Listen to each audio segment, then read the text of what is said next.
নমস্কার। আপনি যদি আপনার বাড়িতে এই পাঁচখানা কাজ করেন তাহলে আপনার বাড়িতে সুখ সমৃদ্ধি শান্তি আসবে। নাম্বার ওয়ান, আপনি যদি আপনার বাড়িতে একটা কাঁচের বাউলের মধ্যে 2-3 ডালা ফিটকিরি রেখে আপনি আপনার ঘরে যদি রেখে দেন তাহলে আপনার বুধ গ্রহ আর রাহু গ্রহ ভালো ফল দিতে শুরু করবে। নাম্বার দুই হলো, আপনি যদি নিজের বাড়িতে কাঁচের বাউলের মধ্যে হলদে সর্ষে ভরে আপনার বাড়িতে যদি রেখে দেন আপনার বৃহস্পতি গ্রহ আর শুক্র গ্রহ ভালো ফল দিতে শুরু করবে।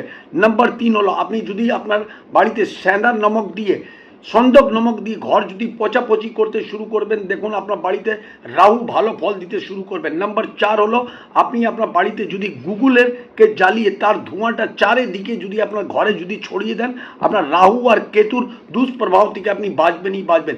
নাম্বার পাঁচ হলো, যদি আপনি আপনার বাড়িতে কর্পূর জ্বালিয়ে আপনার বাড়িতে চারিদিকে যদি আপনি ঘোরাবেন আর এটা জ্বালাবেন সন্ধ্যে 7টা থেকে 9টার মধ্যে আপনার বাড়িতে শুক্র গ্রহ ভালো ফল দিতে শুরু করবে। এই কটা উপায় করুন, গ্রহকে ভালো করুন।